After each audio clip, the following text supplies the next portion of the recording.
I'm reaching out because I'm grappling with a significant dilemma. I've done something I shouldn't have, failing to restrain myself when it was crucial. I'm in my early 40s and got married 2 years ago. It's my husband's second marriage, while it's my first. I used to run my own business when I met him, my now husband. Although I've had a few relationships, my focus on work and passion for earning led me to miss the right time to settle down. I own a wholesale flower business. You know the early morning markets, right? That's where I work. My parents were in the floristry business, so I naturally learned the trade and now own a shop in a well-known wholesale flower market here. While others sleep, our shop buzzes with energy, supplying seasonal flowers. My husband was a regular customer at our shop, always shopping for flowers with his wife.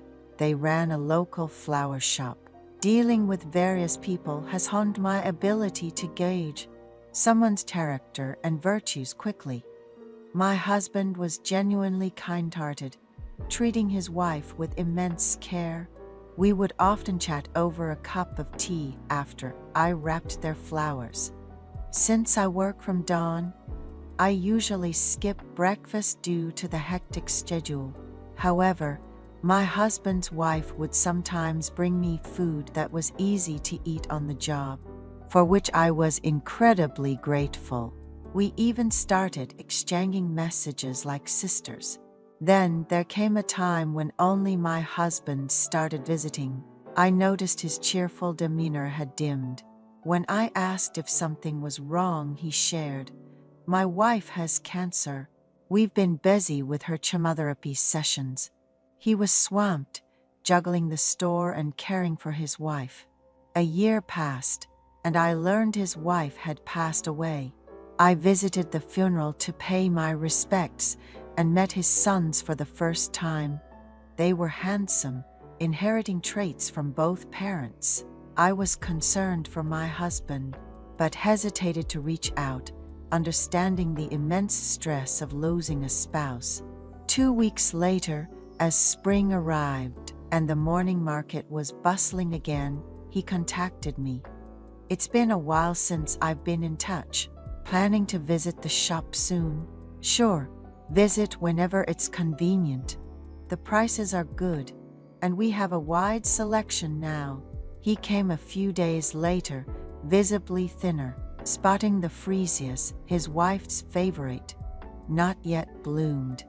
Tears welled up in his eyes, and he sat down, sobbing weakly. I offered him water to help him calm down.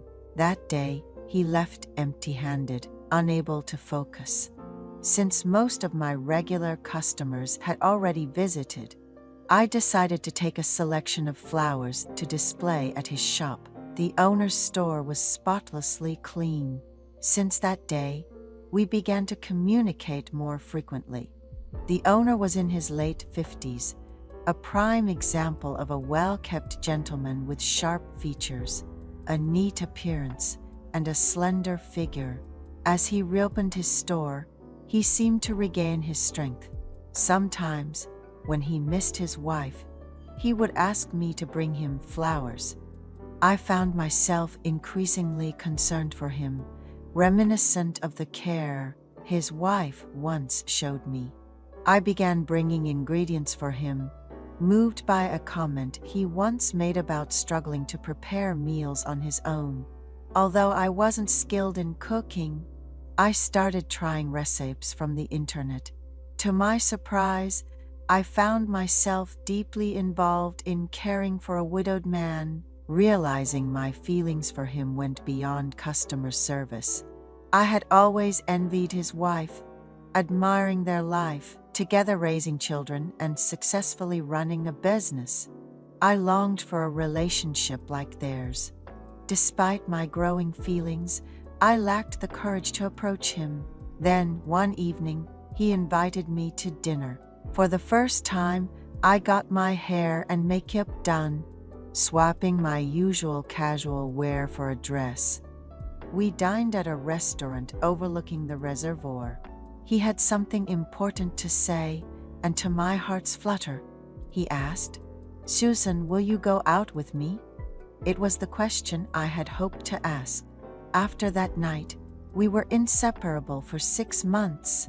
His wife had left him a will, saying, "It's okay to remarry someone you like after I'm gone. Stop thinking about me and enjoy your life." We quickly got married, and our life together was incredibly sweet. Having grown-up sons was a bit awkward, but they were good-hearted, especially the eldest, who was very handsome and shared his father's kind nature. On payday, he would give me an allowance, insisting I shouldn't refrain from treating myself, which was a generous and surprising gesture. The eldest worked at a mid-sized company and was in his late 20s, still single, but with some dating experience.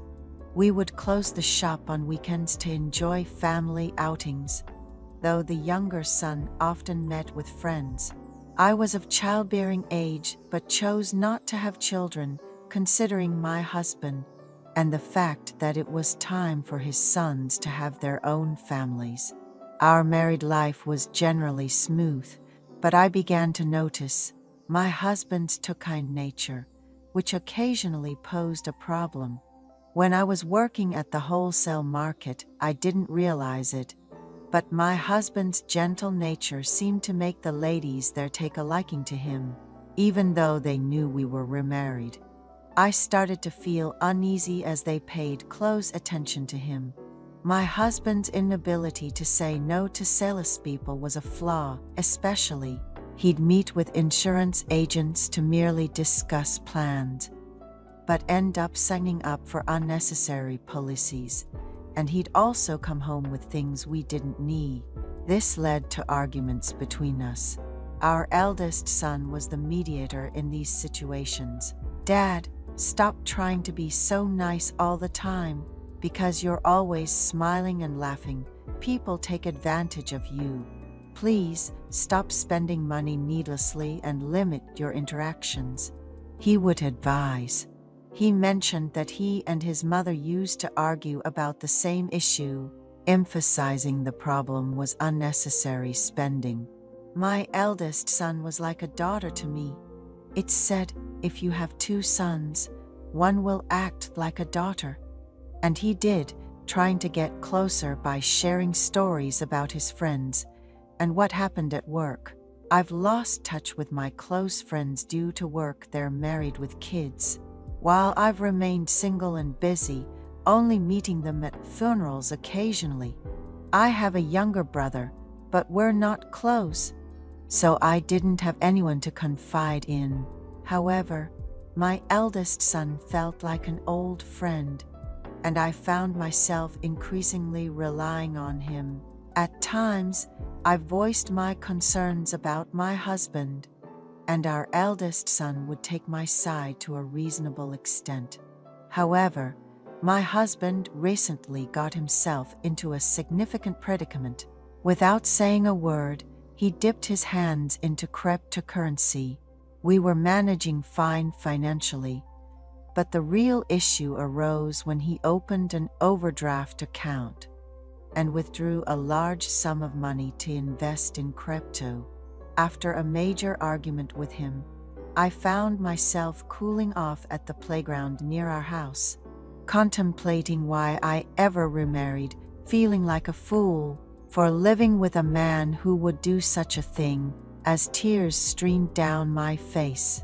That's when I heard, "Stepmom, why are you here? Your dad took out a big loan without telling me and bought crypto. It's been a few months and pulling out now would mean a huge loss," I explained. "One of Dad's friends made some money in stocks. Seems like he got Dad involved in this mess," he responded.